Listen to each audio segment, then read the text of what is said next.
Estamos con Henry Mora, economista y profesor universitario.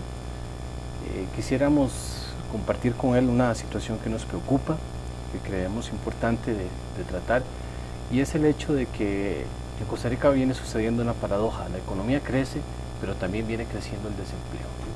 ¿A qué se puede deber esta situación que podríamos catalogar como contradictoria?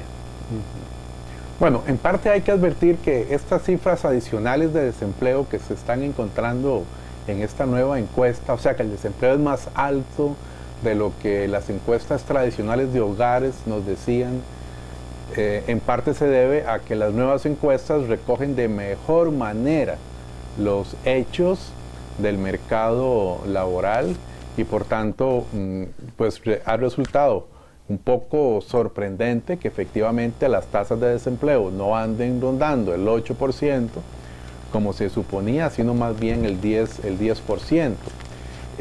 Eso del punto de vista de cómo se obtienen los datos. Ahora, del punto de vista de la dinámica de la economía y de la dinámica del mundo del trabajo, efectivamente tenemos esa situación que indicaba. Es una economía que crece a tasas relativamente, digamos, no altas, pero moderadas, ¿verdad? 4,5%, pero donde el empleo no tiene ese mismo dinamismo. Y es que el empleo en Costa Rica hay que entenderlo a partir de tres grandes sectores, cada uno con su dinámica diferente. Tenemos en primer lugar lo que podemos llamar el sector tradicional de generación de empleo, donde se ubica el sector comercio, que es el empleador más importante, la industria tradicional, sobre todo de base local y centroamericana, ahí está el sector construcción, ahí está el sector turismo, el sector agropecuario, ¿verdad? Hay que notar que algunos de esos sectores vienen pasando por problemas importantes, como el sector agropecuario y el sector turismo. El sector construcción lo hizo, pasó por momentos difíciles en el año 2008-2009 y últimamente se ha recuperado. Tradicionalmente, estos son los sectores que generan empleo, podemos decir, al 60-65% de la población trabajadora en Costa Rica. Luego tenemos un sector que es muy invisibilizado, que llaman economía informal, del cual hay pocos datos fehacientes, pero se sabe que aproximadamente un tercio de la población trabajadora en Costa Rica no está registrada en el seguro de salud de la Caja Costarricense, del Seguro Social, no llevan contabilidades formales, no están registradas como contribuyentes en el Ministerio de Hacienda, son trabajadores independientes o por cuenta propia, etc. Ese sector efectivamente tiene su propia dinámica también de empleo. Y luego tenemos el sector que llaman de altas tecnologías, el sector que está localizado en zonas francas, donde digamos la empresa paradigmática ahí es Intel, pero hay otras del sector, por ejemplo, médico y del sector electrónico, que es un sector que genera empleos de relativa calidad en términos de los salarios que pagan, pero es un sector que en realidad es altamente intensivo, no en mano de obra, sino en capital. Entonces este sector apenas genera el 3% del empleo nacional, a pesar de que representa el 55% de las exportaciones totales de este país. O sea, solamente una empresa de ese sector, Intel, ha llegado a generar el 5%, 6% del Producto Interno Bruto de este país. Una sola empresa. Y en general estamos hablando de un grupo de cerca de 200 empresas, de las cuales se habla mucho, de las cuales se ha puesto muchas expectativas en ellas, pero en materia de empleo en realidad es muy pobre. En cuanto a cantidad es muy pobre. No podemos decir para nada que Costa Rica ha entrado en un proceso de creación de una economía basada en el conocimiento, la innovación, etcétera, porque eso ocurre en un pequeño enclave, nada más, de la economía costarricense. Entonces, a pesar de que genera un alto volumen de exportaciones y de producción, no así de empleo. Entonces, ya ahí tenemos un elemento que explica por sí solo casi por qué la producción puede crecer, pero no el empleo, ¿verdad?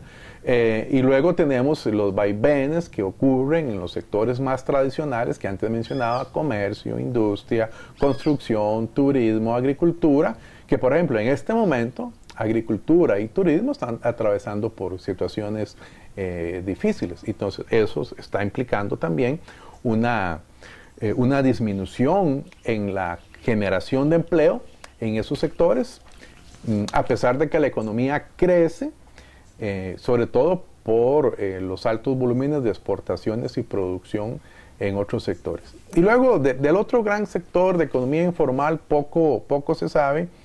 Sabemos que efectivamente genera empleo para 1/3 de la fuerza de trabajo, pero no hay políticas del Estado para favorecer, para promover, para impulsar, para generar innovación social, por ejemplo, mayores posibilidades de empleo en ese sector. Entonces, eso es parte de la paradoja que vos mencionabas en la pregunta.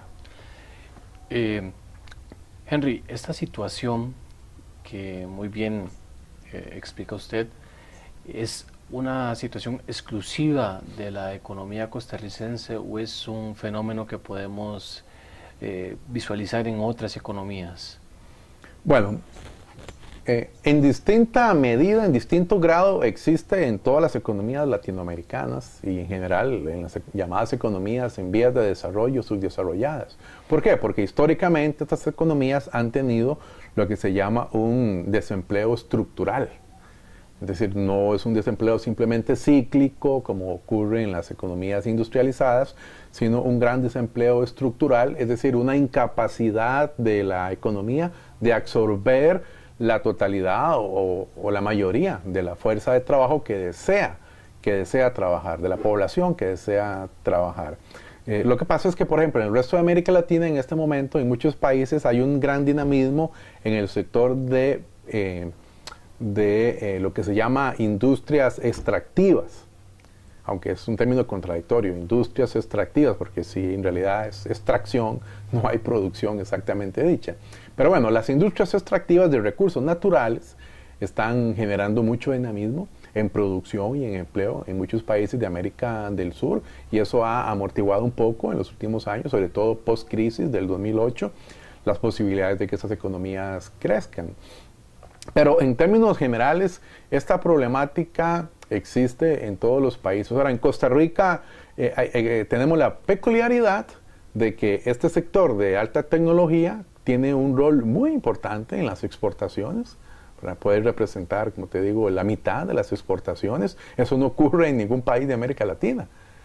Y por tanto no tenemos esta contradicción, ¿verdad?, de que sectores que generan grandes volúmenes de producción, pero no de empleo. Entonces, a ese nivel no encontramos en América Latina otro país que tenga este rasgo tan particular como lo tiene Costa Rica. Pero en otros países más bien lo que usualmente se tiene es que las condiciones de trabajo informal son mucho mayores. Aquí hablamos de un sector informal de 1/3 de la fuerza de trabajo. En otros países es la mitad o el 60% de la fuerza de trabajo. Entonces, bueno, ahí ves luces y sombras de cal y arena en cuanto a las características del mercado laboral costarricense con respecto al resto de los países latinoamericanos. Y respecto a esta situación en la que vemos que hay una problemática entre el crecimiento de la producción y la forma en que lo medimos, pero que no corresponde con, por ejemplo, niveles de desempleo menores que quisiéramos. ¿Qué posibilidades hay para poder corregir estas situaciones? ¿Es posible corregirlas? ¿Qué caminos se pueden visualizar?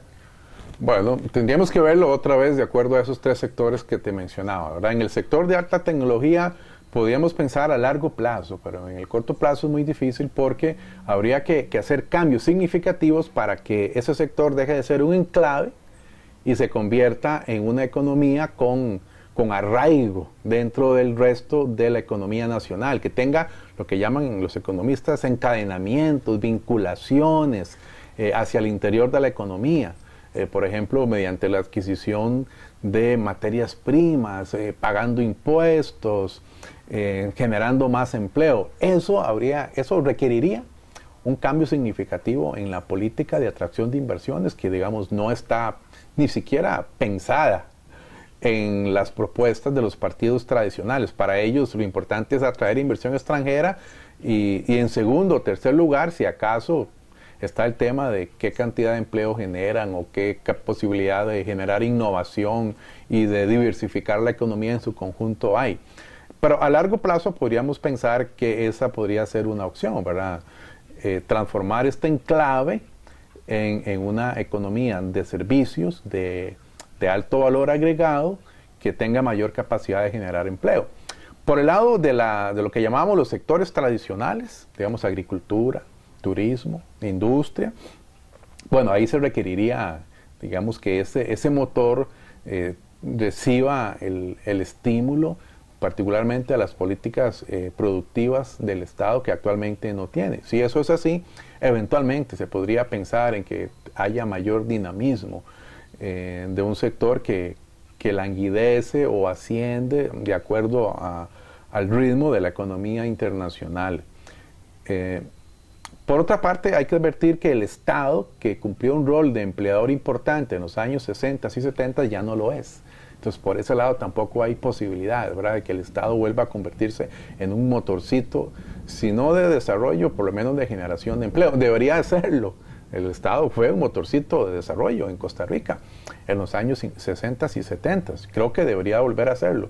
Pero igual, ahí tendrían que haber cambios en las relaciones de poder importantes para que eso vuelva a ser posible.